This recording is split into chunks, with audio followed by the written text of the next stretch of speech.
No ambition, still doing manual labor at his age. He was just a mechanic counting spare change for coffee when she laughed at him. Now he's the only reason her daughter is still breathing. Ryan Mitchell heard her whisper it. No ambition. Still doing manual labor at his age. He heard it, paid for his cheap coffee with exact change, and walked out of that shop like he'd walked out of 100 moments just like it. Invisible, dismissed, forgotten. But that was before the desperate midnight call. Before Lily Reed's blood disorder went critical. Before Ryan's AB-negative blood became the only thing standing between that little girl and death. Now Lauren Reed can't sleep, can't eat, can't look at her healthy daughter without seeing the man she destroyed with casual cruelty. And when she finally tracked him down to apologize, he looked her dead in the eye and said, "I didn't save your daughter for you. I saved her because she deserved to live." What happened next will make you question everything you think you know about who deserves respect. Ryan Mitchell's alarm went off at 4:30 in the morning, the same time it had gone off every single day for the past 3 years. He didn't hit snooze, he couldn't afford to. In the darkness of his cramped one-bedroom apartment on Chicago's South Side, he moved through his routine with the precision of a man who had no margin for error. The apartment was small, barely 600 square feet, with peeling wallpaper and a radiator that clanked through the night. Sophie, his 7-year-old daughter, slept on the pull-out couch in the living room. Her dark hair splayed across the pillow, one arm wrapped around the stuffed rabbit her mother had given her 4 years ago. Back when Emma was still alive. Back when their family was whole. Ryan stood in the doorway for a moment, watching his daughter sleep. She looked so much like Emma, it sometimes hurt to breathe. The same button nose, the same long eyelashes, the same peaceful expression when she dreamed. He moved quietly to the tiny kitchen, no bigger than a closet, and started preparing Sophie's lunch. A peanut butter sandwich, they were out of jelly. An apple that was slightly bruised but still good. A juice box he'd gotten on sale. Carrots in a plastic bag because vegetables were important, even when money was tight. The math was always the same. $7 a day for Sophie's school lunch account, or pack from home and save $40 a week. That $40 meant the difference between keeping the lights on and sitting in the dark. It meant new shoes when Sophie's current ones finally gave out. It meant surviving until the next paycheck. Ryan worked at Martinez Auto Repair, a small garage tucked between a laundromat and a shuttered convenience store. He'd been there for 6 years, ever since he dropped out of community college when Emma got pregnant with Sophie. The plan had been to go back eventually, finish his degree in engineering, build something better. But then Sophie was born, and the plan changed. Then Emma died in a car accident on the Kennedy Expressway 3 years ago, and the plan disappeared entirely. Now the plan was simple. Wake up, get Sophie to school, work 10 to 12 hours at the garage, pick Sophie up from after-school care, make dinner, help with homework, read bedtime stories, collapse into bed, and do it all again tomorrow. By 5:30, Ryan was showered and dressed in his work uniform, navy blue coveralls with Ryan stitched in red thread over the chest pocket. By 6, he was gently waking Sophie, helping her pick out clothes for school, making sure she brushed her teeth and combed her hair. "Dad, can we get pizza tonight?" Sophie asked through a mouthful of cereal. Ryan did the mental math. $15 for pizza, or $5 for pasta and sauce from the discount grocery store. "How about spaghetti instead?" "Your favorite." Sophie's face fell for just a moment before she recovered with a smile. "Okay, can we put extra cheese on it?" "Extra cheese it is, sweetheart." They walked the 4 blocks to Sophie's elementary school together, hand in hand, Sophie chattering about her upcoming class project on the solar system. Ryan listened, asked questions, made her laugh. These morning walks were his favorite part of the day, just him and his daughter before the world demanded everything from him. At the school entrance, Sophie threw her arms around his waist. "Love you, Dad." "Love you more, Princess. Have a great day." "You too, don't work too hard." But working hard was all Ryan knew how to do. Martinez Auto Repair smelled like oil, metal, and old coffee. The garage had 3 bays, fluorescent lights that buzzed constantly, and a radio that only picked up 2 stations, classic rock or static. Ryan preferred the static. His boss, Carlos Martinez, was a good man. Fair, honest, patient with Ryan's schedule complications when Sophie was sick or had school events. But Carlos was also running a struggling business in a neighborhood where most people couldn't afford regular car maintenance. Ryan was good at his job. Better than good. He could diagnose engine problems by sound alone, could rebuild a transmission blindfolded, could make a 20-year-old car run like it was brand new. But being good at your job didn't matter much when the neighborhood was full of people just as broke as you were. By noon, Ryan had replaced 2 brake pads, changed oil in 4 vehicles, and was elbow-deep in the engine of a 2003 Honda Civic that refused to start. His shoulders ached. His back screamed. His hands were stained black with grease that no amount of scrubbing could fully remove. "Lunch break, Ryan," Carlos called from the office. "Take 30. Ryan wiped his hands on a rag and checked his phone. 1 missed call from Sophie's school. His heart seized, but the voicemail was just a reminder about parent-teacher conferences next week. He exhaled slowly, willing his pulse to calm down. He had $4 in his wallet and a thermos of instant coffee he'd made that morning. He decided to splurge on a real cup of coffee from the place 3 blocks away. One of those upscale shops that had moved into the neighborhood 6 months ago. Part of what people called development, but felt more like displacement. The coffee shop was called Brews and Views, all exposed brick and Edison bulbs and reclaimed wood. Ryan felt out of place the moment he walked in, still wearing his grease-stained coveralls, still smelling like motor oil and sweat. The line was long, full of people in business casual tapping on laptops and talking into AirPods. Ryan stood at the back, studying the menu board, doing the math in his head. A small drip coffee was $3.50. He had $4. He could do this. When he finally reached the counter, he ordered simply, "Small coffee, black, please." $3.50, the barista said with a practiced smile. Ryan pulled out his wallet and counted exact change. $3, 4 quarters, 5 dimes. The coins clinked onto the counter one by one. Behind him, someone sighed impatiently. He was 50 cents short. "Sorry, hold on," Ryan muttered, digging through his pockets. He found a quarter in his left pocket, 2 dimes in his right, still short. "Sir, there's a line," someone behind him said. Ryan's face burned. "I know, I'm sorry. Here." The barista slid a quarter across the counter. "Don't worry about it." "No, I can't. It's fine, really. Next." Ryan took his coffee and moved toward the pickup area, his hands shaking slightly. Not from the cold. From the humiliation of being that guy. The one who couldn't afford a cup of coffee. The one holding up the line, the one people sighed at. He was waiting for his coffee when he heard them. 2 women, both in their 30s, both dressed in clothes that cost more than Ryan's monthly rent. One of them was tall with perfectly styled blonde hair, carrying a designer handbag that Ryan recognized from a billboard downtown. The other was shorter, brunette, scrolling through her phone. The blonde woman, he'd later learn her name was Lauren Reed, glanced at Ryan, her eyes flicking over his stained coveralls, his worn boots, the exhaustion written across his face. She leaned toward her friend and spoke in a voice that wasn't quite a whisper. "Some people just have no ambition, you know? Look at him. Has to be what, mid-30s? Still doing manual labor, still counting change for a coffee." Her friend laughed, quiet and knowing. "Probably never even tried to do better. Some people are just comfortable being stuck." Lauren sipped her $6 latte. "Exactly. It's a mindset thing. Successful people find a way. Everyone else finds an excuse."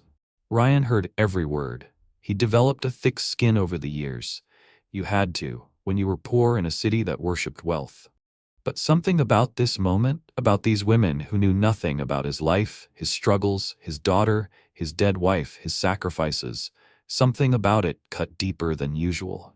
The barista called his name. Ryan grabbed his coffee and walked out without looking back.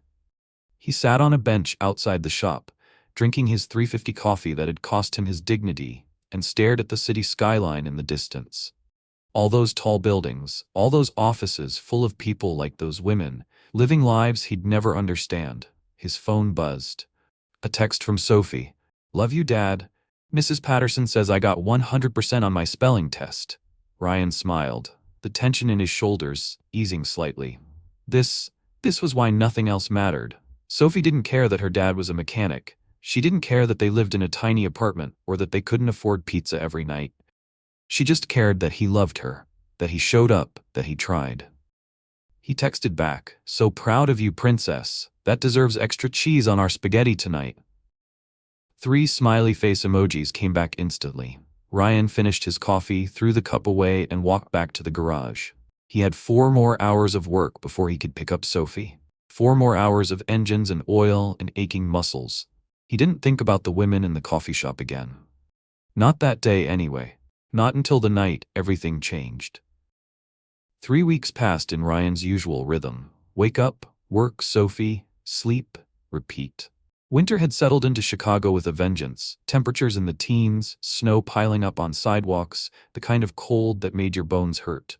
Sophie had started asking about Christmas, which was still 6 weeks away but already dominated every conversation at school. She wanted to see the lights downtown, the big tree at Millennium Park, the window displays on Michigan Avenue. "Soon, princess," Ryan promised, though he wasn't sure how he'd afford even the train fare downtown, much less any of the things Sophie really wanted. A new bike, art supplies, maybe a trip to the aquarium.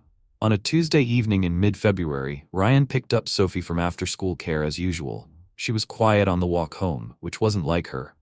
"Everything okay?" he asked, taking her hand. "Just tired," she said, leaning against his side. At home, she barely touched her dinner. Chicken nuggets and green beans, Sophie's usual favorite. She went to bed early without being asked, climbing under her covers and curling up with her stuffed rabbit. Ryan pressed the back of his hand to her forehead. Warm, but not alarmingly so. "Probably just a bug going around school. Get some rest, sweetheart. I'm right here if you need me. Love you, Dad. Love you more." Ryan settled on the floor beside the couch, laptop balanced on his knees, trying to figure out the upcoming month's budget. The radiator clanked. The wind howled outside. And then from the TV he'd left on for background noise, a news anchor's voice cut through. "Breaking news tonight? Avery Reed, CEO of Technova Industries, is making an urgent public appeal for blood donors." Ryan looked up at the screen. A woman, polished, professional, but with red-rimmed eyes and a trembling voice, stood in front of a hospital, microphones thrust toward her face. Behind her, the Northwestern Memorial Hospital sign glowed in the darkness. "My daughter Lily is 8 years old," Avery Reed said, her voice breaking. "She was diagnosed with a rare blood disorder 3 days ago. She needs an immediate blood transfusion to survive, but her blood type, AB negative with a specific antibody marker, is extremely rare. We've checked every blood bank in Illinois. We've reached out to neighboring states. We're running out of time." The camera zoomed in on Avery's face, capturing the raw desperation of a parent watching their child die. "If anyone out there has AB negative blood, please, I'm begging you, come to Northwestern Memorial, get tested. You could save my daughter's life.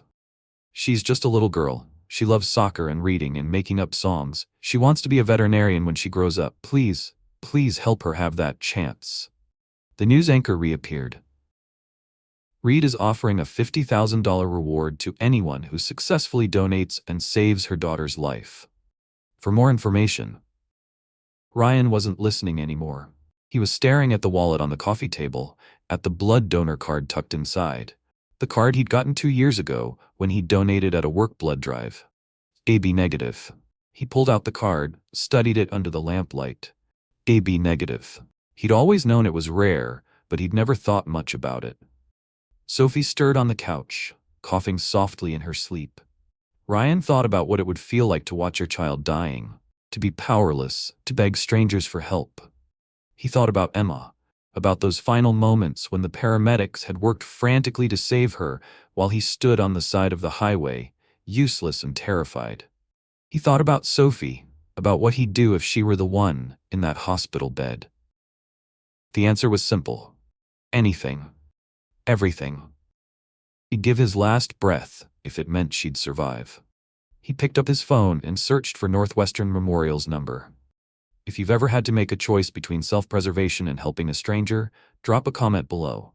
And if this story is hitting you right in the heart, don't forget to hit that like button. Northwestern Memorial Hospital at 11 p.m. was a fluorescent-lit maze of anxiety and antiseptic.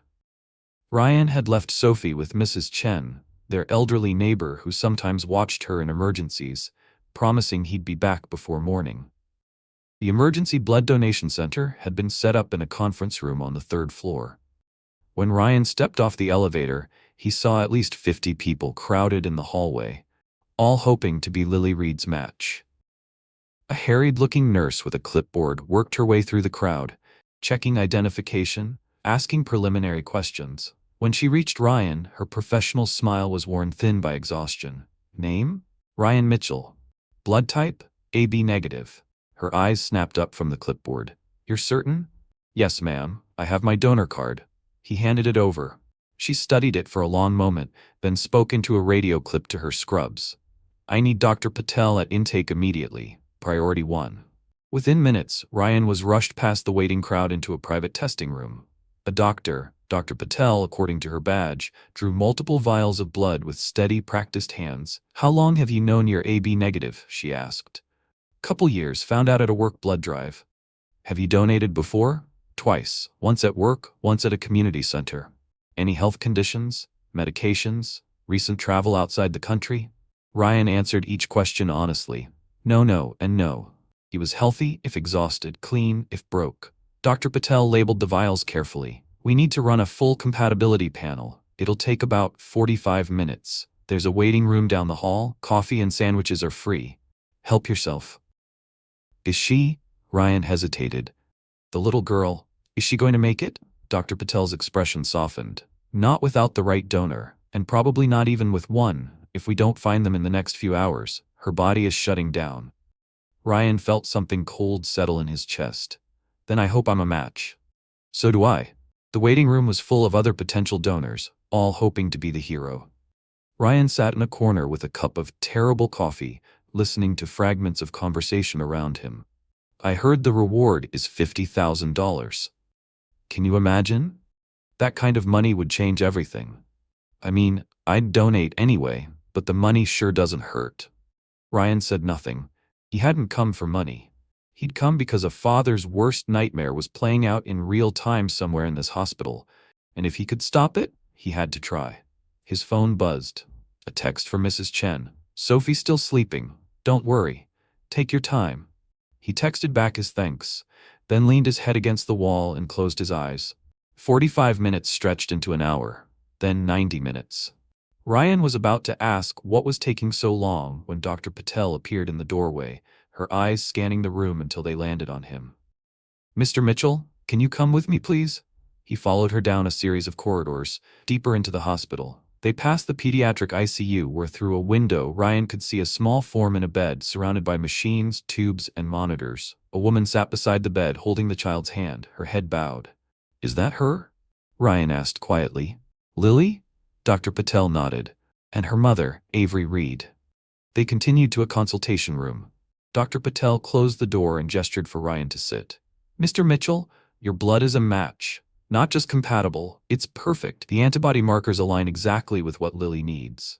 Ryan exhaled slowly. So I can help her? You can save her. If you're willing to donate, we need to move quickly. She's declining fast. Of course I'm willing. That's why I came. Dr. Patel studied him for a moment. You understand this is a significant donation? We're not talking about a pint. We need multiple units, possibly more than once over the next week. It's safe, but it'll take a toll on your body. You'll be weak, exhausted. You'll need to rest, eat well, stay hydrated. Ryan thought about the next week's schedule. 3 cars booked for major repairs. Sophie's parent-teacher conference, bills due, work he couldn't afford to miss. He thought about the little girl in that ICU bed. Machines breathing for her. When do we start? Right now. They prepped him in a sterile room down the hall from the ICU. Ryan lay on a medical bed while nurses set up IV lines, attached monitors, explained what he'd feel, pressure, cold, maybe some dizziness. Are you comfortable? One of the nurses asked. She was young, couldn't have been more than 25, with kind eyes and gentle hands. I'm fine, Ryan said, though his heart was hammering against his ribs. You're doing an incredible thing, she said softly. Not many people would show up like this, especially not at midnight. I'm just a guy who has the right blood type. That's not heroic. That's just luck. No, she said, taping down the IV line. Lots of people have rare blood types. Most of them didn't show up tonight. You did. That's not luck. That's character. The donation process took over an hour. Ryan watched his blood flow through clear tubes into collection bags, dark red and warm, carrying pieces of himself to save a child he'd never met. He thought about Sophie, safe and asleep at home. He thought about Emma, gone 3 years but still present in every decision he made. He thought about the fragility of life, how quickly everything could change. Halfway through, the door opened quietly. A woman entered, mid-40s, professionally dressed, even at midnight, with exhausted eyes and a desperate hope written across her face. Avery Reed. She approached Ryan's bedside hesitantly, as if afraid she might break whatever spell was keeping him there. "Mr. Mitchell?" Her voice was hoarse from crying. "Yes, ma'am. I'm Avery, Lily's mother." Her voice broke. She pressed a hand to her mouth, regaining composure. "I don't have words for what you're doing. I've been sitting in that room watching my daughter die for 3 days, and you just showed up. You didn't have to. You don't know us, but you showed up." Ryan felt uncomfortable with the weight of her gratitude.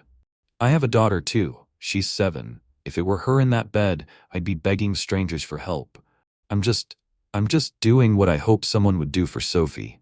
Avery's eyes filled with fresh tears. "What's your daughter's name?" "Sophie. Tell Sophie that her father saved someone's life tonight. Tell her that matters." "I will." Avery reached out tentatively, then placed her hand over Ryan's, the one not attached to IVs, and held it gently. Thank you. I will never forget this. Never." Ryan nodded, unable to speak past the lump in his throat. Dr. Patel appeared in the doorway. "Avery, Lily's stabilizing. Her oxygen levels are rising. Blood pressure is improving. The transfusion is working." Avery let out a sound, half sob, half laugh, and gripped Ryan's hand tighter. "She's going to make it. Oh God, she's going to make it." "Go be with her," Ryan said quietly. "That's where you need to be." Avery squeezed his hand one more time, then hurried out of the room. Ryan could hear her footsteps running down the hallway, rushing back to her daughter. The nurse checking Ryan's vitals smiled. "You did it. You saved her." "We don't know that yet." "Yes, we do. I've been doing this for 6 years. That little girl is going to live, because of you." Ryan closed his eyes and let himself feel it. The profound relief of knowing something good had come from showing up, from trying, from being the right person in the right place at the right time. They discharged Ryan at 3 a.m. with strict instructions. Rest, hydrate, eat iron-rich foods, no strenuous activity for 48 hours. They'd need him back in 3 days for another donation if Lily continued to improve.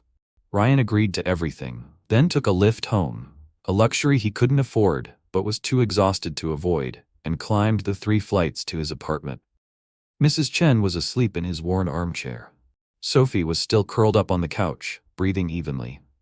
Ryan paid Mrs. Chen the $20 he'd promised her, helped her back to her own apartment, then collapsed onto the floor beside Sophie's couch. He was asleep within seconds. When Sophie woke him at 7 a.m., bouncing on the couch with her usual morning energy, Ryan felt like he'd been hit by a truck. Every muscle ached. His head pounded.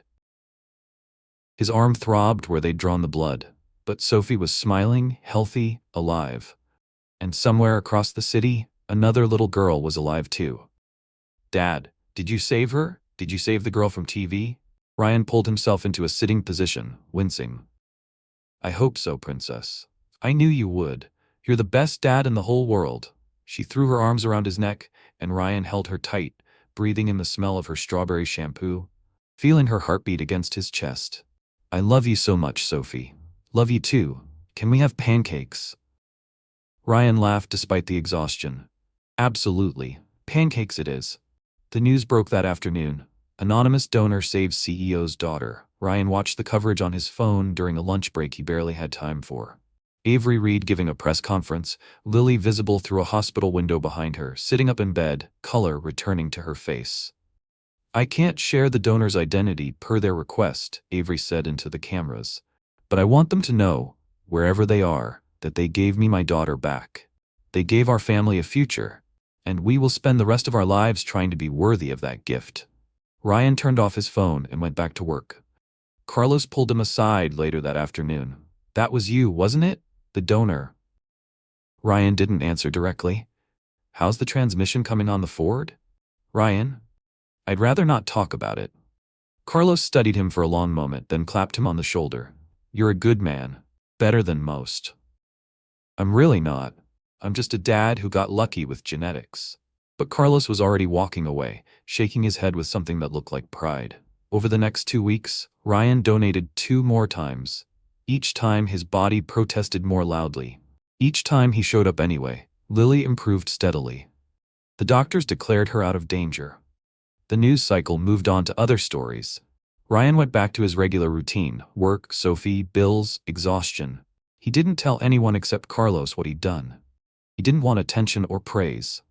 He'd done what felt right, and that was enough. Or so he thought. Until the invitation arrived. The envelope was thick, expensive, the kind of paper stock that announced wealth before you even opened it. It arrived on a Saturday afternoon, 2 weeks after Ryan's final blood donation, tucked between a past-due electric bill and a furniture store coupon. Sophie found it first. Dad, you got fancy mail. Ryan was making grilled cheese sandwiches for lunch, trying to stretch 3 slices of bread and 2 slices of cheese into 2 full meals. He wiped his hands on a dish towel and took the envelope from Sophie. His name was written in elegant calligraphy, Mr. Ryan Mitchell. Inside was an embossed invitation on cardstock that probably cost more than his weekly grocery budget. Technova Industries and the Reed Family Foundation cordially invite you to Heroes Among Us, a charity gala celebrating life, hope, and extraordinary kindness. Saturday, March 15th, 7 p.m. The Four Seasons Hotel Chicago black tie RSVP requested. A handwritten note was paper-clipped to the invitation, written in the same elegant script. Mr. Mitchell, though you requested anonymity, we hope you'll allow us to honor you and the other donors who answered our call. Your presence would mean everything to our family. Lily asks about you constantly. With eternal gratitude, Avery and Lauren Reed. Ryan stared at the invitation for a long moment. What is it? Sophie asked, reading over his arm. A party? Are you invited to a party? I think so. You have to go, Dad, you have to. You saved that girl's life. Ryan looked at the words black tie and felt his stomach sink. He owned exactly one suit, a cheap polyester blend he'd bought at Goodwill for Emma's funeral 3 years ago. It was outdated, slightly too big, and had a small stain on the lapel that he'd never quite managed to remove. He thought about showing up at the Four Seasons in that suit, surrounded by people who owned watches that cost more than his annual rent. He thought about the inevitable awkwardness, the way people would look at him, the feeling of not belonging that followed him everywhere. I don't know, Princess. I'm not really a fancy party kind of guy. Sophie's face fell. But you're a hero. Heroes go to parties so people can say thank you. I didn't do it to be thanked. I know. But maybe that little girl wants to meet you. You'd want to meet someone who saved my life, right? Ryan looked at his daughter, 7 years old and already wiser than he'd ever be, and felt his resistance crumbling. You really think I should go? Yes. And you need to wear something nice. Can we get you a new suit? Ryan did the mental math. A decent suit would cost at least $200. That was their food budget for a month. That was the difference between keeping the car running and having it repossessed. Maybe I can borrow one, he said carefully. 3 days later, Ryan stood in his neighbor's apartment, Mr. Wallace, a retired postal worker who lived on the 2nd floor, trying on a suit that was only slightly too tight in the shoulders. Keep it, Mr. Wallace said, waving off Ryan's protests. I haven't worn it in 5 years. My grandson's wedding was the last time. You need it more than I do. I can't just take. Son, you saved a child's life. Let an old man contribute a suit. It's not charity, it's community. There's a difference. Ryan relented, thanking Mr. Wallace profusely. That night, he tried the suit on for Sophie, who clapped her hands and declared him the handsomest dad in Chicago. He didn't feel handsome. He felt like a mechanic playing dress-up. But he'd promised Sophie he'd go. The night of the gala arrived with unseasonably warm weather for mid-March. Ryan dropped Sophie off at Mrs. Chen's apartment with specific instructions about bedtime, emergency numbers, and where to find the frozen pizza in case he was late. Have fun at your party, Sophie called as he left. Tell the little girl I said hi. Ryan took the L train downtown, watching his reflection in the dark window. The suit fit well enough. His shoes, the same dress shoes from the funeral, were polished to a reasonable shine. His hair was combed. By objective standards, he looked presentable. But presentable for the Four Seasons? That was another story entirely. He got off at the Chicago Avenue station and walked the 3 blocks to the hotel. With each step, his anxiety ratcheted higher. Couples in designer evening wear walked past him, laughing, confident, belonging. A woman in a dress that probably cost more than his car glanced at him, her eyes doing a quick assessment before dismissing him entirely. Ryan almost turned around twice. Only the thought of Sophie's face, her excitement, her pride, kept him moving forward. The Four Seasons lobby was everything he'd feared. Soaring ceilings, crystal chandeliers, marble floors polished to a mirror shine. A string quartet played in the corner. Waiters in pristine white jackets carried trays of champagne. Ryan approached the registration desk, feeling every eye on him. "Name?" The woman behind the desk asked, her smile professional but cool. "Ryan Mitchell." She scrolled through a tablet, then her expression shifted, subtle but noticeable. "Recognition. Mr. Mitchell, of course, you're one of our honored guests." She handed him a name badge with a gold star sticker. "The ballroom is on the 3rd floor. Please enjoy the evening." The ballroom was even more overwhelming than the lobby. Easily 300 people, all dressed in clothes that cost more than Ryan's annual salary. Ice sculptures, a champagne fountain, tables decorated with orchids and candles, a stage at the far end with a podium and microphone. Ryan grabbed a glass of water from a passing waiter and found the most inconspicuous corner he could manage.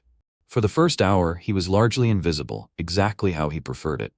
He watched people network, laugh at jokes he couldn't hear, exchange business cards and air kisses. This was a world he'd only ever seen in movies, and being here in person felt surreal. At 7:30, the lights dimmed slightly. Avery Reed took the stage. She looked different than she had in the hospital, composed, powerful, every inch the CEO. But when she spoke, the raw emotion was still there, just beneath the surface. "Thank you all for being here tonight. 2 months ago, I stood in front of news cameras and begged this city for help.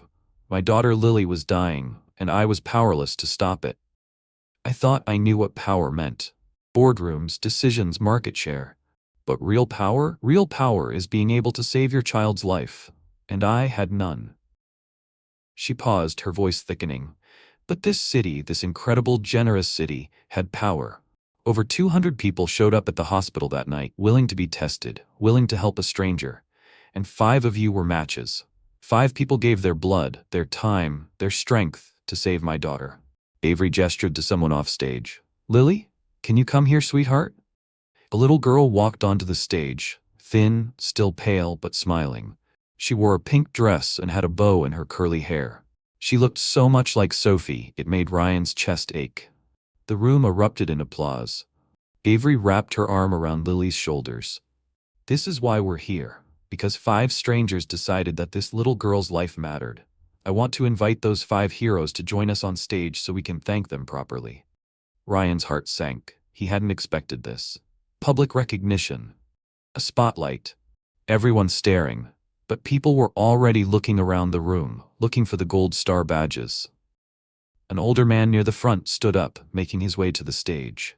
Then a young woman, then 2 more people. Everyone was looking at Ryan. He stood reluctantly, his face burning, and made his way through the crowd. People clapped. Some reached out to pat his shoulder. He kept his eyes on the stage, counting the steps until this would be over. On stage, the lights were blinding.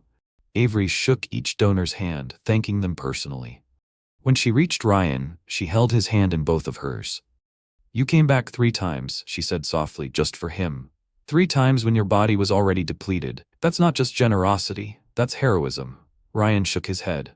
"I'm not a hero, I'm just a father who understands what it means to love a child.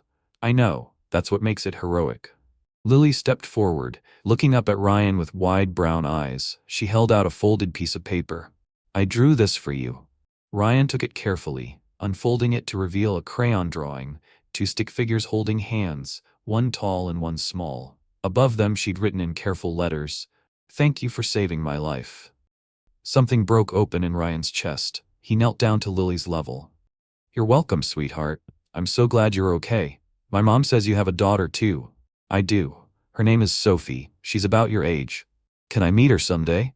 I think she'd really like that." The photographer captured the moment. Ryan kneeling beside Lily, holding her drawing, both of them smiling. It would run in the Chicago Tribune the next morning with the headline, "Ordinary Heroes, Extraordinary Hearts." But Ryan didn't know that yet.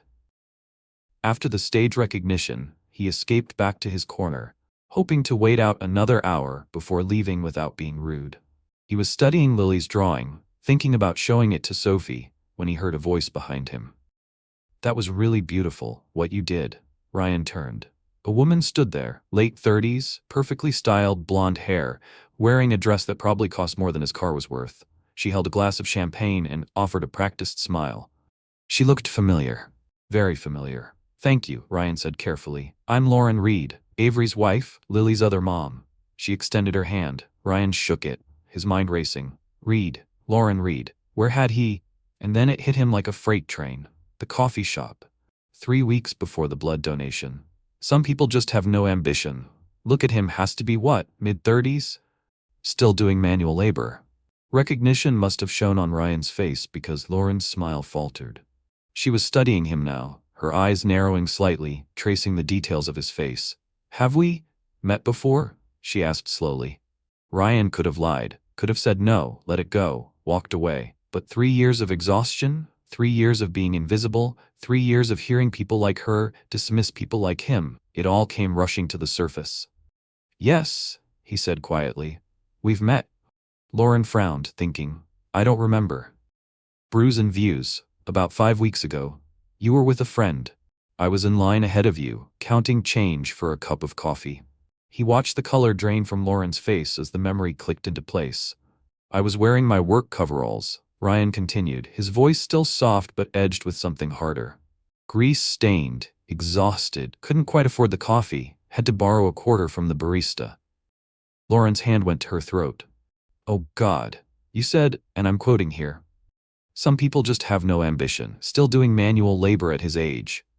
You wondered if I'd ever even tried to do better. Said successful people find a way, and everyone else finds an excuse." "I didn't." Lauren's voice cracked. "I didn't know. That I could hear you? Yeah, I know. That's usually how it works. People like me are invisible until we're useful. Then suddenly we matter." Lauren looked like she might be sick. Her champagne glass trembled in her hand. "Mr. Mitchell, I am so... Don't." Ryan held up a hand. "Please don't apologize. Not here. Not now. Not because you feel obligated. But I'm so sorry. That was... God, that was cruel and wrong, and I had no right to. You're right. You didn't know anything about my life. About my daughter. About my wife who died and left me to figure out how to be a single parent on a mechanic's salary. About the nights I lie awake doing math, trying to figure out how to keep the lights on and food on the table. About the fact that I'm not stuck doing manual labor. I'm grateful for manual labor because it means I can provide for my kid." Ryan's voice had risen slightly. A few nearby people were glancing over, curious. He lowered his voice again. "But you didn't need to know any of that. You just needed to see me as a human being, someone trying his best, someone worthy of basic respect, and you couldn't even manage that." Tears were streaming down Lauren's perfectly made-up face now. "You're right. You're absolutely right. I was awful. I was everything that's wrong with..." She stopped, pressing her fingers to her eyes. "I don't have an excuse. I was judgmental and cruel, and I..." She looked up at him, mascara smudging. "You saved my daughter's life. You came to that hospital at midnight when you probably had work the next morning and a child at home and a million reasons not to. And 3 weeks earlier, I stood behind you and mocked you for being exactly who you are, a good man working hard to take care of his family." Ryan said nothing. Lauren took a shaky breath. "I know this doesn't fix anything. I know sorry isn't enough. But I am sorry. Truly, deeply sorry. Not because you saved Lily, although God, I'm grateful for that, but because I treated another human being like they were less than. And that's unforgivable." "It's not unforgivable," Ryan said quietly, "but it does hurt. It's not the first time someone's looked at me and decided I wasn't worth their respect, and it won't be the last. But yeah, it hurts." Lauren nodded, wiping her eyes. "For what it's worth, I was completely wrong. About everything. You're not stuck. You're not lazy. You're not lacking ambition. Her voice broke again. You're a better person than I could ever hope to be. I'm not better, I'm just different. We all are. That's the point. An uncomfortable silence stretched between them. Finally, Lauren spoke again. Can I ask you something? And please, be honest. Okay. If you hadn't overheard me that day, if you'd just been at the hospital and found out later that you saved my daughter's life, would you regret it? Would you wish you hadn't donated? Ryan thought about it. He thought about Lily on that stage, smiling, alive. He thought about Sophie's excitement when he told her the girl had survived. He thought about what it meant to save a life, any life, regardless of who their parents were. No, he said finally. I wouldn't regret it. Lily didn't do anything wrong. She's just a kid who got sick. She deserved to be saved, regardless of anything else. So no regrets. Fresh tears spilled down Lauren's face. Thank you. For that.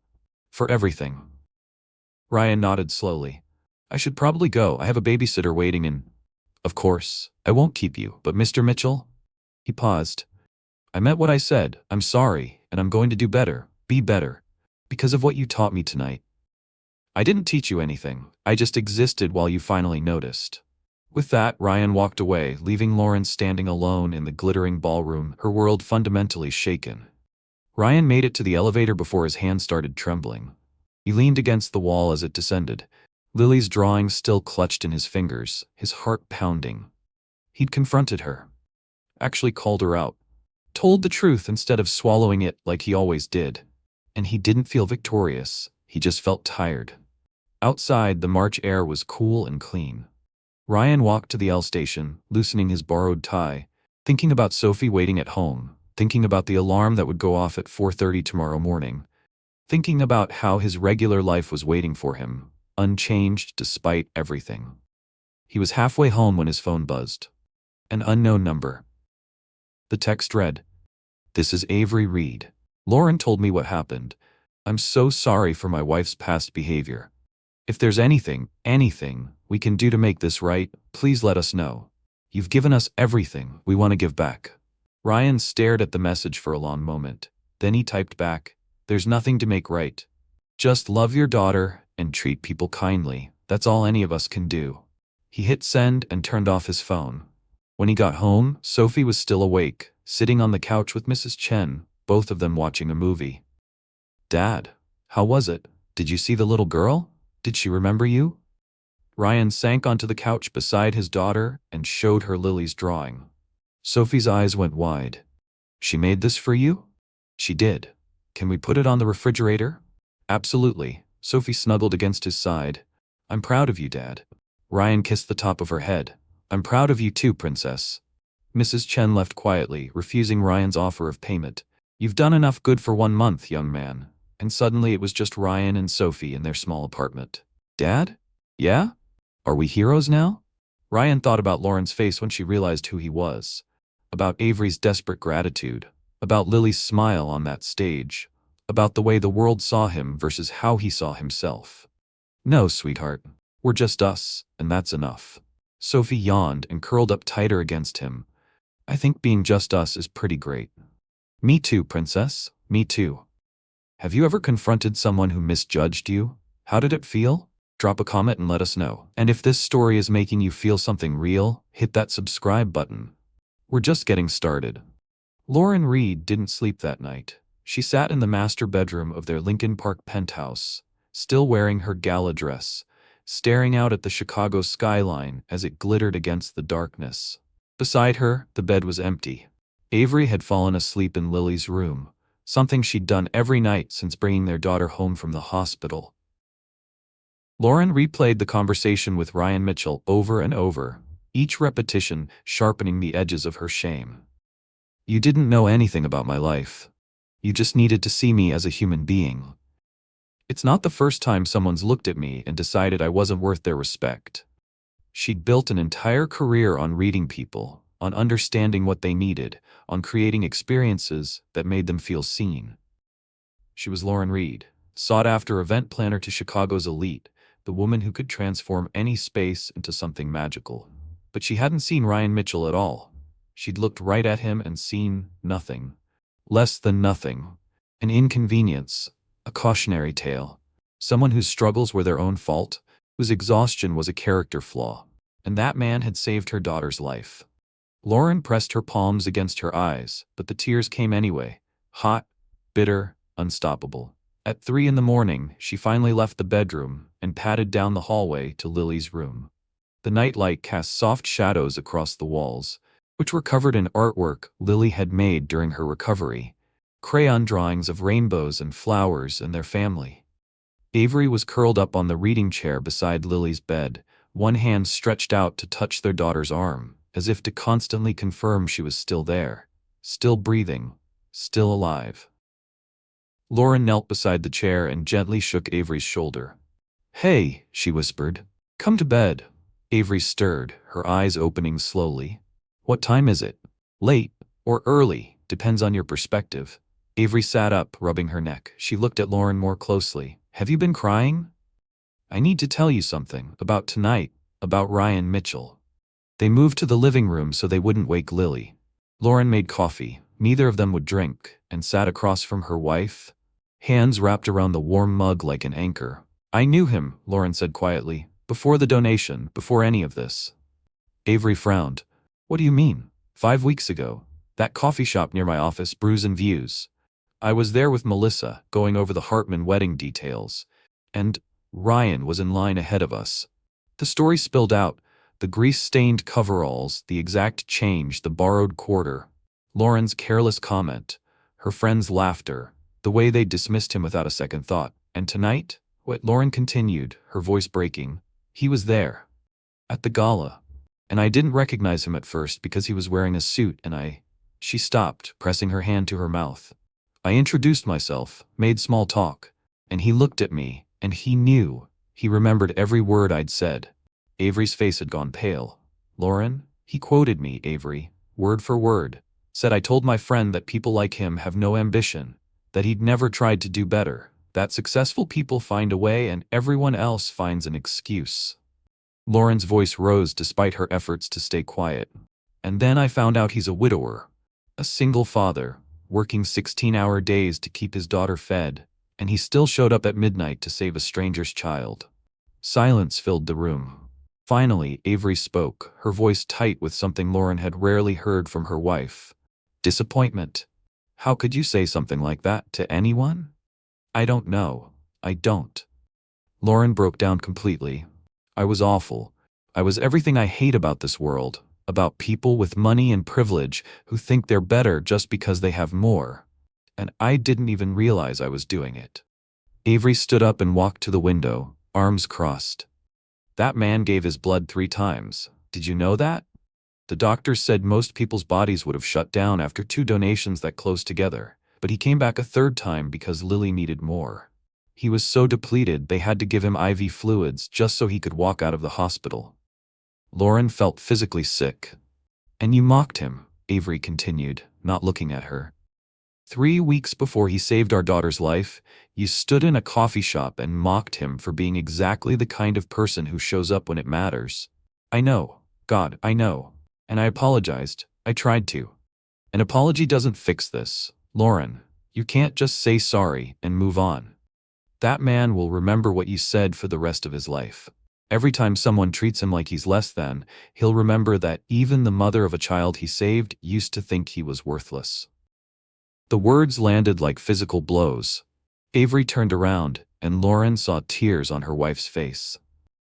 "I married you because you were kind, because you saw people, because you cared about making the world a little bit better. When did that change? I don't know. Success. Money. Moving in circles where everyone measures worth in zeros on a bank account. I got comfortable. I got complacent.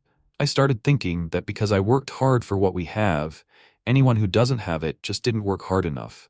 That's not just complacent, Lauren. That's cruel." Lauren nodded, tears streaming down her face. "I know, and I don't know how to fix it." Avery sat back down, the anger in her expression giving way to something sadder. "You can't fix what you said to him, but you can fix what it says about who you've become."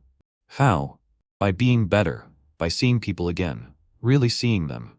Not just the ones who can afford your services or move in our social circles. Everyone." Lauren wiped her eyes. He told me something tonight. After I apologized, he said that being sorry isn't enough, that I hurt him, that it's not the first time someone has looked at him and decided he wasn't worth their respect. She looked at Avery. How many people have I done that to? How many Ryan Mitchells have I dismissed without even realizing? I don't know. But you need to figure it out, because the woman I married wouldn't sleep at night knowing she'd treated another human being like that. I'm not sleeping. I can't. Good, Avery said, not unkindly. Maybe that means there's still hope. The next morning, Lauren sat at her desk in their home office, staring at a blank document on her computer screen. Lily was at a follow-up appointment with Avery. The penthouse was silent, except for the distant sound of traffic below. She thought about Ryan Mitchell going home to his daughter in whatever apartment they lived in. She thought about him waking up at 4:30 in the morning to work on cars. She thought about the borrowed suit, the careful way he'd held Lily's drawing, the dignity in his voice when he'd confronted her. I'm not better, I'm just different. We all are. That's the point. Lauren pulled up her client list. Hundreds of names, mostly Chicago's wealthy elite. Corporate executives, hedge fund managers, real estate moguls. People who paid her $50,000 and up to plan their events. When was the last time she'd done something for free? When was the last time she'd used her skills to help someone who actually needed it? She couldn't remember. Lauren opened a new browser tab and searched Chicago Community Centers, single parents, plus support services. 2 days later, Lauren walked into the Roseland Community Center on the south side, carrying her laptop and a notebook full of ideas. The center was nothing like the venues she usually worked with. No marble floors or crystal chandeliers. Just a humble brick building with scuffed linoleum, fluorescent lighting, and walls covered in children's artwork. The director, a woman named Teresa, who looked to be in her early 60s, greeted Lauren with cautious warmth. Mrs. Reed, thank you for reaching out. I'll be honest, when you called, I thought it might be some kind of publicity stunt. Lauren winced. I understand why you'd think that, but no publicity, no press releases. I want to help, really help. What kind of help are we talking about? Lauren opened her notebook. I'm an event planner. My specialty is creating experiences that matter, that bring people together.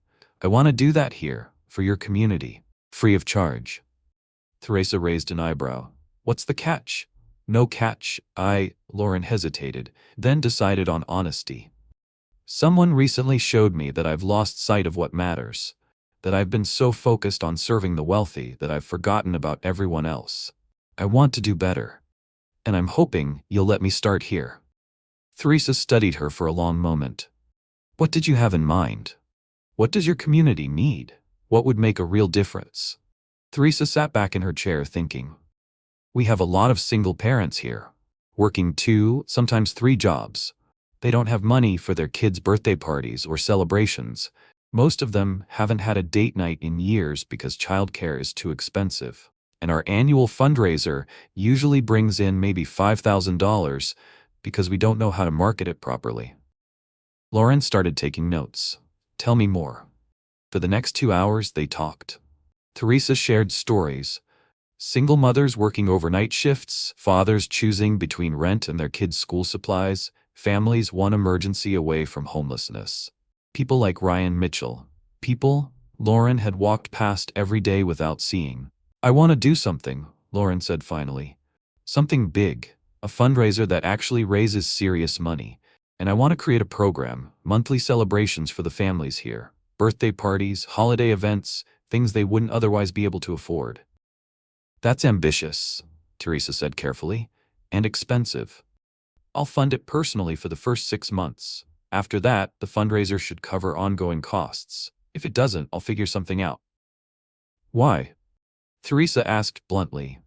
Why do you suddenly care? Lauren closed her notebook. Because someone I hurt very badly taught me that privilege isn't just about what you have. It's about what you do with it. And I've been wasting mine. Teresa's expression softened. All right, Mrs. Reed, let's see if you mean it. Over the next 3 weeks, Lauren threw herself into the project with an intensity that surprised even her. She reached out to every contact in her phone, calling in favors, securing donations, twisting arms when necessary. She designed a fundraising gala from scratch, not at the Four Seasons this time, but at a beautiful botanical garden that donated the space. She convinced restaurants to donate food, musicians to perform for free, auction houses to contribute items. But most importantly, she convinced people to come. Not just wealthy donors, but community members, the families who would benefit from the funds raised. She named it the Emma Mitchell Fund for single-parent families, after Ryan's late wife. She'd found Emma's obituary online during her research, learned that she'd been a kindergarten teacher who loved her daughter and husband fiercely. Lauren sent Ryan an invitation to the fundraiser with a handwritten note. "Mr. Mitchell, I know you have every reason not to trust me, but I'm trying to do something good with the lesson you taught me. This fundraiser is in your late wife's name, honoring the strength and sacrifice of single parents like you.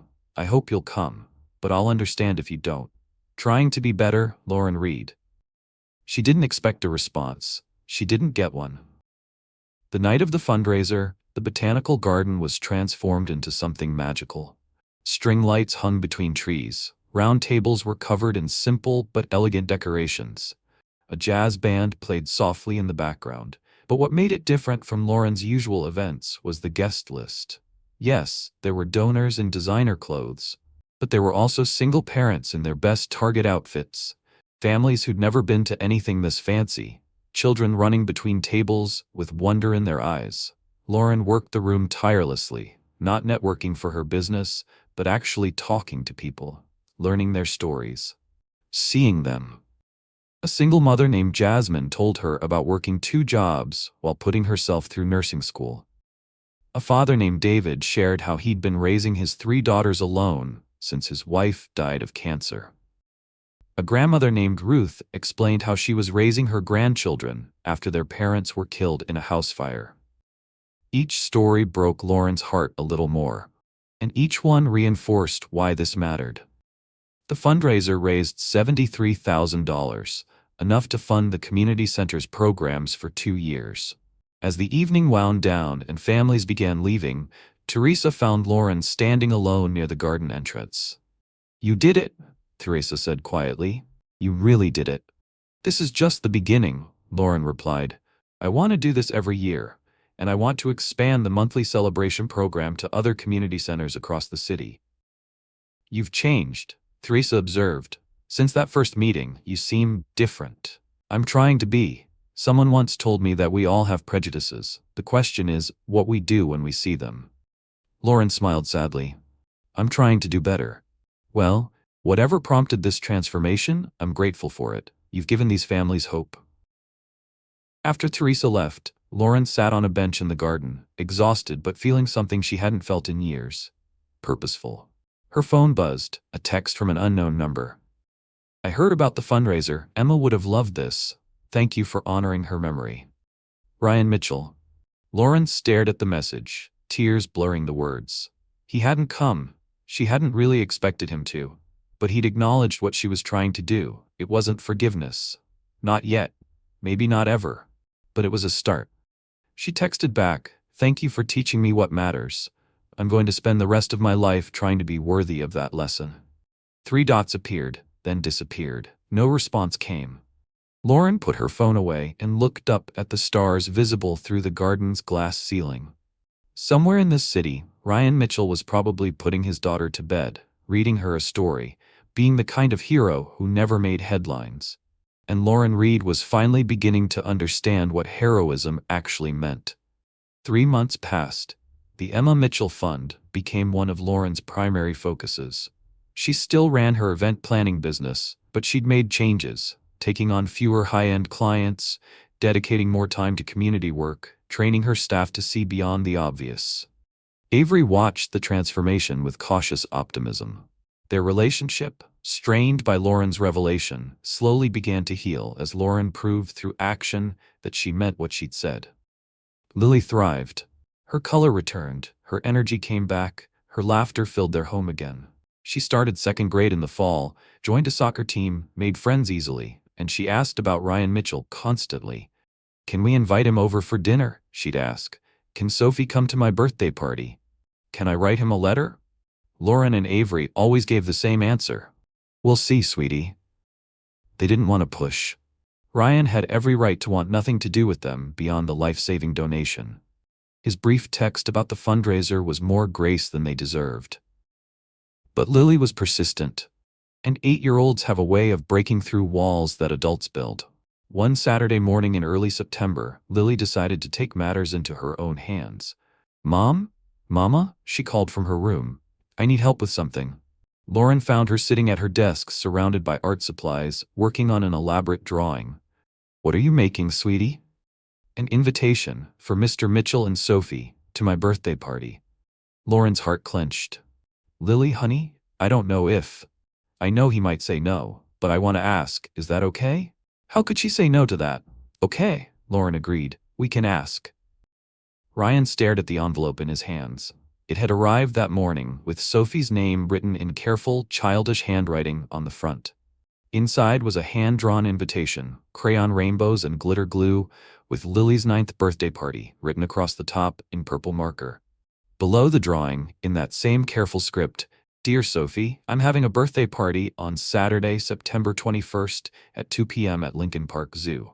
There will be cake and animals and games. I really hope you can come. I want to meet you because your dad saved my life and my mom say you're the same age as me, and I think we could be best friends. Please come.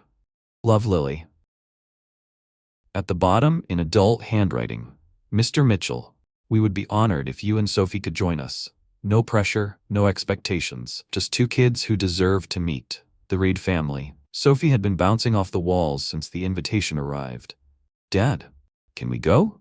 Please, please, she wants to meet me, and there's going to be a zoo." Ryan had been holding off on answering, uncertainty gnawing at him. He'd texted Lauren after the fundraiser, a brief acknowledgement of what she'd done, but that was different from sitting at a birthday party, making small talk, pretending everything was fine. Except, it wasn't about him, was it? It was about two little girls who'd been through hard things, one who'd almost died, one who'd lost her mother, and who maybe deserved a chance to be friends. "Dad?" Sophie tugged on his sleeve. "Can we go?" Ryan looked down at his daughter's hopeful face. "Yeah, princess, we can go." Sophie's squeal could probably be heard in the next county. The Saturday of the party arrived with perfect September weather. Sunny, mild, the kind of day that made Chicago bearable. Ryan and Sophie took the bus to Lincoln Park Zoo, Sophie chattering the entire way about what animals she hoped to see. She was wearing her favorite dress, light blue with butterflies, only slightly too small now. Ryan had managed to find it on sale at Target 6 months ago. She'd worn it to every special occasion since.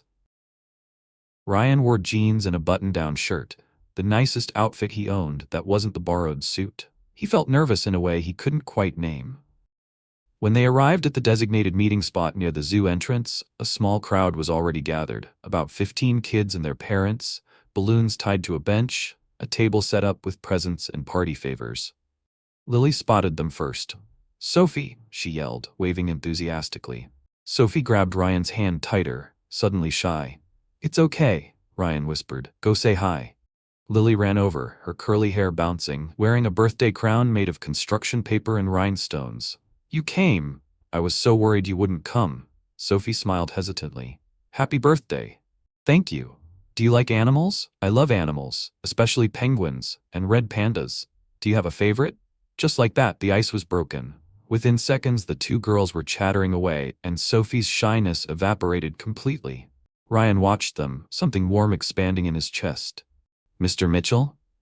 He turned to find Avery Reed approaching. She looked different than at the hospital or the gala, more casual, wearing jeans and a sweater, her hair pulled back in a simple ponytail. "Thank you for coming," she said sincerely.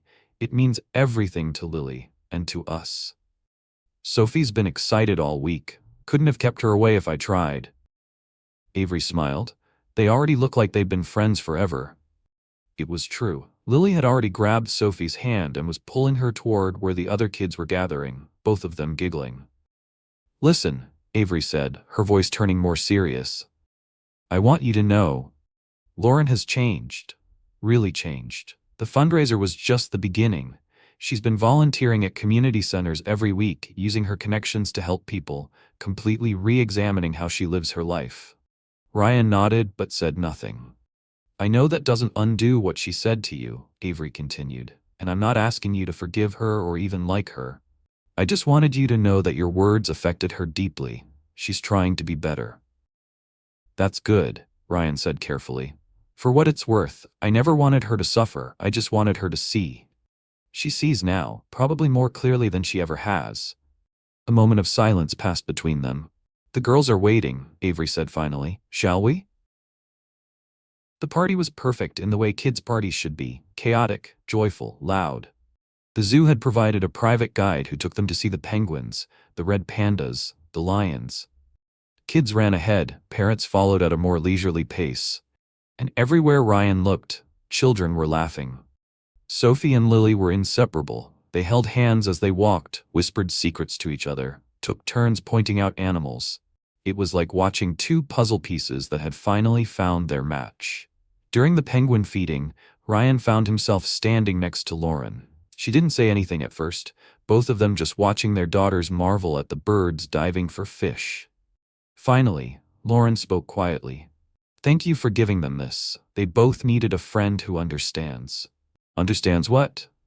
What it's like to almost lose everything. Sophie lost her mom. Lily almost lost her life. They're both carrying things that other kids their age can't comprehend. Lauren paused.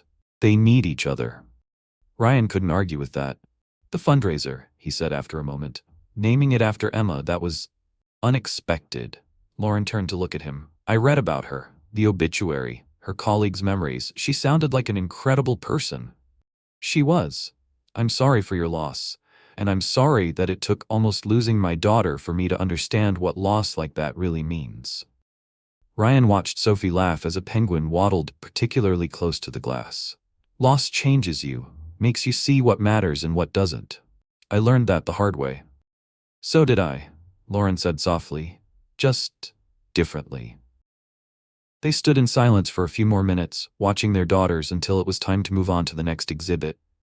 At the party pavilion, cake was served, chocolate with vanilla frosting, Lily's favorite.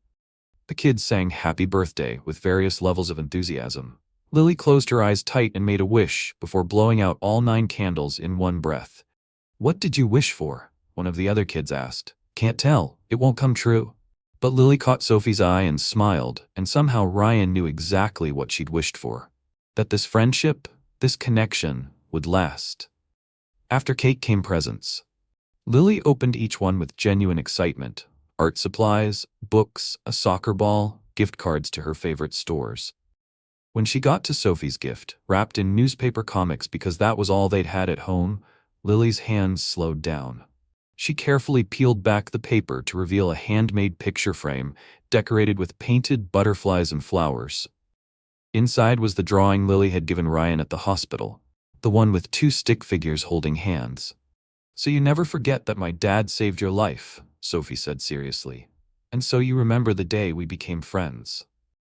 Lily stared at it for a long moment, then threw her arms around Sophie. Both girls were crying, the easy, honest tears of children who haven't yet learned to hide their feelings. Ryan felt his own eyes burning. Beside him, he heard Avery sniffle. Even Lauren was wiping her eyes. One of the other parents leaned over to Ryan. That's the most beautiful gift I've ever seen at a kid's party. Ryan could only nod.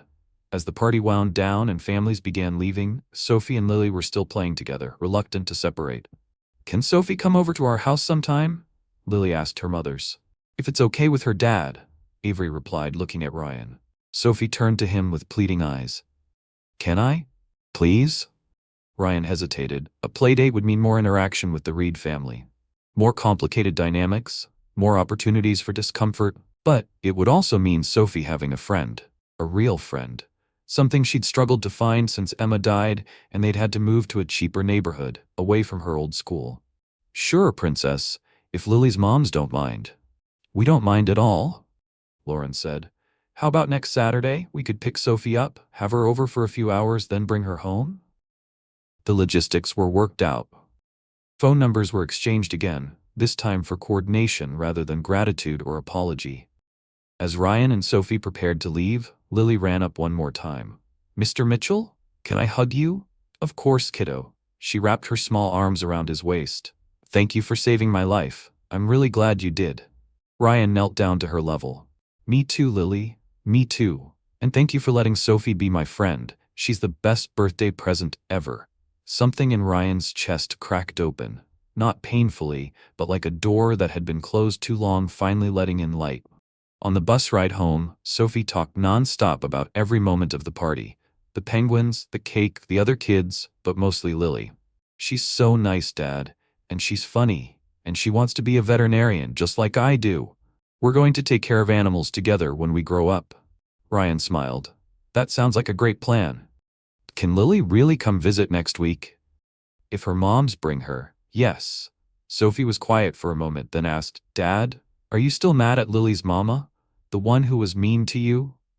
Ryan thought about it, about the coffee shop, the gala, the fundraiser in Emma's name, the genuine remorse in Lauren's eyes today. I don't think I was ever really mad, Princess. More hurt, but people can change, and I think she's trying to. That's good, because Lily loves her mamas a lot, and I love you a lot, and I don't want there to be bad feelings. Out of the mouths of 7-year-olds. No bad feelings, Ryan promised, just moving forward. Good. Sophie rested her head on his shoulder, exhausted from the excitement. Within minutes, she was asleep. Ryan looked out the bus window at the city passing by, the same city where he'd felt so invisible for so long, but maybe he was starting to be seen. Not as a mechanic or a struggling single dad, or someone to pity or dismiss. Just as Ryan. A father, a human being, someone doing his best. Maybe that was enough. The following Saturday, Lauren and Avery arrived at Ryan's apartment building precisely on time. Ryan had spent the entire morning cleaning, embarrassed by how small and worn everything was compared to what he imagined their penthouse looked like. When he opened the door, Lauren and Avery didn't look uncomfortable or judgmental. They looked normal, like parents picking up their kid's friend for a play date. Come in, Ryan said, stepping aside. Sophie's just finishing getting ready. They entered the small apartment, and Ryan watched their eyes take in the details. The pull-out couch that was Sophie's bed, the tiny kitchen, the second-hand furniture, the walls that needed painting. This is lovely, Avery said, and sounded like she meant it. So cozy. Lauren was looking at the refrigerator, where Lily's hospital drawing was still prominently displayed alongside Sophie's school papers and art projects. You kept it, she said softly. Of course, it meant a lot to Sophie, and to me. Sophie burst out of the bathroom, backpack in hand. I'm ready. What's in the backpack? Ryan asked. Stuff for Lily and me to do. I brought my colored pencils and my puzzle book and… Okay, Ryan laughed. You're all set. At the door, Sophie hugged him tight. Love you, Dad. Love you more, Princess. Be good. I'm always good. That's debatable. Sophie giggled and ran down the stairs ahead of Lauren and Avery. Lauren lingered in the doorway for a moment. Mr. Mitchell, Ryan, I want you to know that Sophie is safe with us. We'll take good care of her. I know you will. And, she hesitated, thank you for giving us a chance. For not letting what I said prevent the girls from being friends. That would have been within your rights, but it would have hurt 2 kids who didn't do anything wrong. Kids shouldn't pay for adults' mistakes, Ryan said simply. Lauren nodded, eyes bright. No, they shouldn't. 6 hours later, Lauren and Avery returned with Sophie, who was still talking a mile a minute about everything they'd done. We made cookies, and we played with Lily's hamster, and we built a fort, and Lily has a whole room just for playing in. Breathe, Princess, Ryan laughed. Can Lily come here next time? Ryan glanced at Lauren and Avery, who both nodded encouragingly. Sure, if she wants to. She does, she told me. She wants to see my room and meet Mrs. La Chen in… All right, we'll figure it out. As Lauren and Avery prepared to leave, Avery pulled out an envelope. Before we forget, this is for you. Inside was a check. Ryan's stomach sank as he saw the amount, $50,000. The reward, Avery said, for saving Lily's life. It's been sitting in our account waiting for you. Ryan tried to hand it back. I can't accept this. Why not? Because I didn't do it for money. I did it because it was right. Lauren spoke up. We know that. But the offer was real, and you earned it. More importantly, you need it. Sophie needs it. Don't let pride get in the way of providing for your daughter. Ryan stared at the check. $50,000. That was… everything. New apartment in a better neighborhood. Sophie's college fund. Financial stability for the first time in years. maybe even finishing his own degree. I don't feel right taking it, he said quietly. Then don't take it for you, Avery said gently. Take it for Sophie. Take it for Emma's memory. Take it because good people deserve good things. Ryan looked at Sophie, who was watching the interaction with wide eyes. Okay, he said finally. But on one condition. What's that? 25,000 goes into Sophie's college fund, untouchable. The other half, I want to donate it to the Emma Mitchell Fund, to help other single parents. Lauren's eyes widened.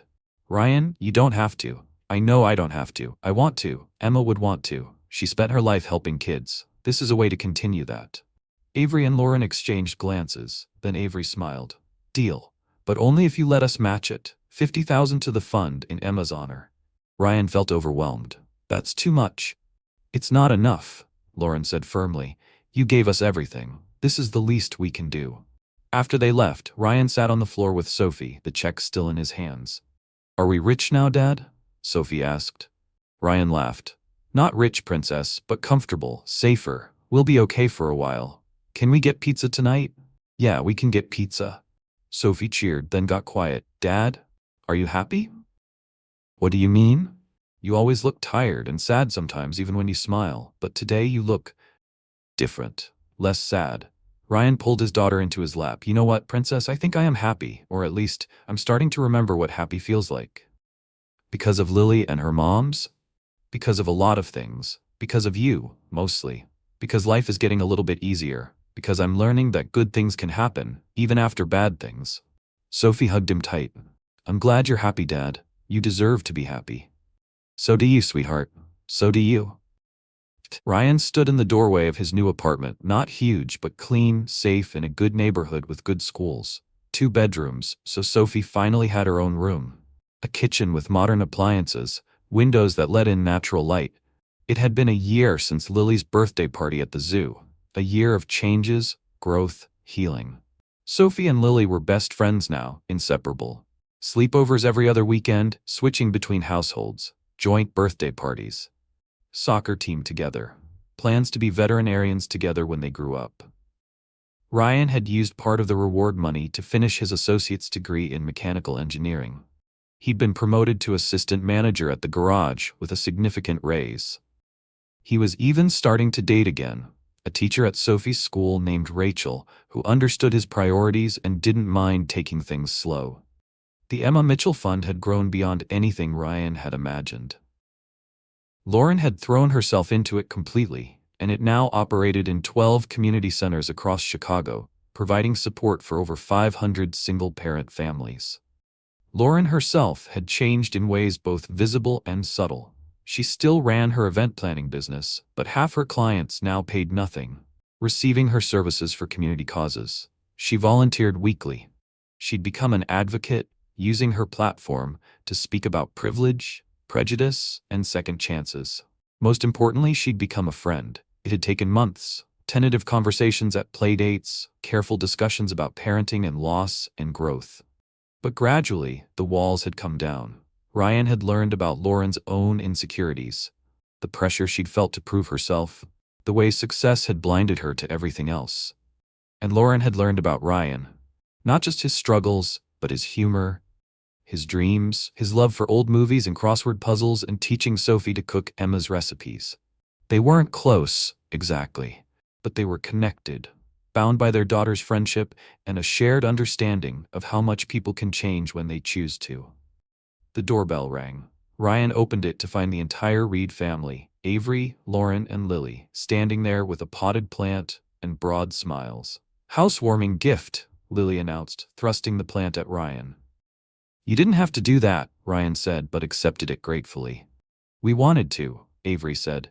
Congratulations on the new place. You've earned it.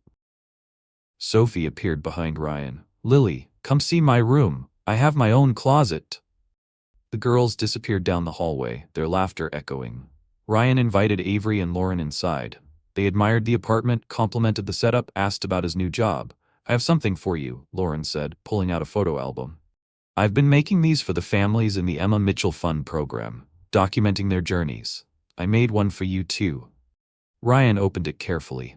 The first page showed a photo from the hospital, him lying in the donation bed, looking exhausted but determined. He'd never seen this photo before. "Avery took that," Lauren explained. "The night you saved Lily's life." He turned the pages. Photos from the gala, him kneeling beside Lily, holding her drawing. Photos from the first Emma Mitchell Fund fundraiser. Photos from Lily's birthday party at the zoo. Photos from various playdates over the past year, chronicling the girls' friendship and their family's growing connection. The final page had a photo from just last week, Ryan and Sophie at his college graduation ceremony, both of them beaming. Beside it, Lauren had written, "Sometimes the smallest acts of kindness open the door to the greatest miracles. Thank you for saving our daughter's life. Thank you for teaching us what truly matters. Thank you for giving us a second chance to be better. With love and gratitude, the Reed family." Ryan's vision blurred. "This is incredible, thank you." "Thank you," Lauren said, "for everything, for showing up that night, for forgiving us, for letting our families become friends. You changed all of our lives." "You changed too," Ryan pointed out. "That was your choice. A choice I might not have made without your example." Avery added, "You showed us that heroism isn't about wealth or status or power. It's about character, integrity, showing up when it matters." From down the hallway, they could hear Sophie and Lily singing some song from a movie, slightly off-key but full of joy. "They're going to be friends for life," Lauren observed. "Yeah," Ryan agreed. "They are. Just like their families," Avery said, giving Ryan a meaningful look. Ryan smiled. "Yeah, I think so." Later that evening, after the Reeds had left and Sophie was in bed, Ryan sat on his new couch in his new living room, holding the photo album. He thought about that December night at the hospital, how he'd almost not gone, how close he'd come to staying home, telling himself it wasn't his responsibility. He thought about the coffee shop encounter with Lauren, and how that moment of casual cruelty had almost defined their entire relationship. He thought about choices. His choice to donate blood, Lauren's choice to change, their mutual choice to let their daughters be friends, despite the complicated history. All these moments, these decisions, these tiny acts of courage or kindness or growth, they'd created something beautiful. Two families that shouldn't have fit together, that came from completely different worlds. Now, irreversibly connected. His phone buzzed. A text from Lauren. "Thank you for today, for being you, for reminding us all that good people exist in the world. Sophie is lucky to have you. We're lucky to know you." Ryan typed back, "Thank you for being willing to change. That took courage too. Emma would have liked you. I wish I could have met her. Me too. But I think she'd be happy knowing that her legacy is helping people. That Sophie has a friend who understands loss. That something good came from all the hard things." "Something good did come. You're proof of that." Ryan smiled and set his phone down. Through Sophie's open bedroom door, he could see her sleeping peacefully, her stuffed rabbit tucked under her arm, a photo of her and Lily on the nightstand. She was safe, happy, thriving, and so was he, in his own way. The journey from that cold December hospital night to this warm September evening in a new home had been unexpected, complicated, sometimes painful. But it had also been transformative. Not just for Lauren, but for all of them. Because sometimes the people who hurt us become the people who teach us the most about grace and growth and second chances. Sometimes the smallest acts of kindness, like showing up at a hospital at midnight, or naming a fund after someone's late wife, or letting your child be friends with the daughter of someone who once hurt you, really do open the door to the greatest miracles. And sometimes, just sometimes, we get to witness ordinary people doing extraordinary things with nothing but their character and their choice to show up when it matters. Ryan turned off the lights and checked on Sophie one more time. A ritual he'd done every night for 7 years. A ritual he'd keep doing for as long as she let him. "Good night, princess," he whispered. "Sweet dreams." As he climbed into his own bed, in his own room, in his new apartment that felt like a fresh start, Ryan Mitchell felt something he hadn't felt in years. Peace and hope and gratitude for the unexpected ways that life can change when we choose kindness over bitterness, connection over isolation, and love over fear. Tomorrow, Sophie would wake up excited for a soccer game with Lily. Lauren would continue her work with the Emma Mitchell Fund. Avery would go to the office at Technova, and Ryan would head to the garage, where Carlos had just promoted him to lead engineer. Their lives would continue, imperfect, challenging, but infinitely better for having found each other. Because in the end, that's what saved them all. Not the blood donation, though that mattered. Not the money or the apologies or the grand gestures, but the choice, made every single day, to see each other as human beings worthy of dignity, respect, and love. To be heroes in the quiet, unglamorous ways that actually change the world. To show up, to try, to be better. And that was everything. True worth isn't defined by wealth, status, or appearance, but by the integrity of our actions and the kindness in our hearts. The greatest heroes are often the quiet ones, and the most profound transformations happen when we confront our own prejudices with humility and courage. If this story touched your heart, please share it with someone who needs to hear it today. Subscribe to our channel for more stories that remind us what truly matters in life.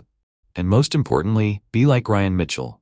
Show up when it matters, give without expecting anything in return, and remember that every person you meet is fighting battles you know nothing about.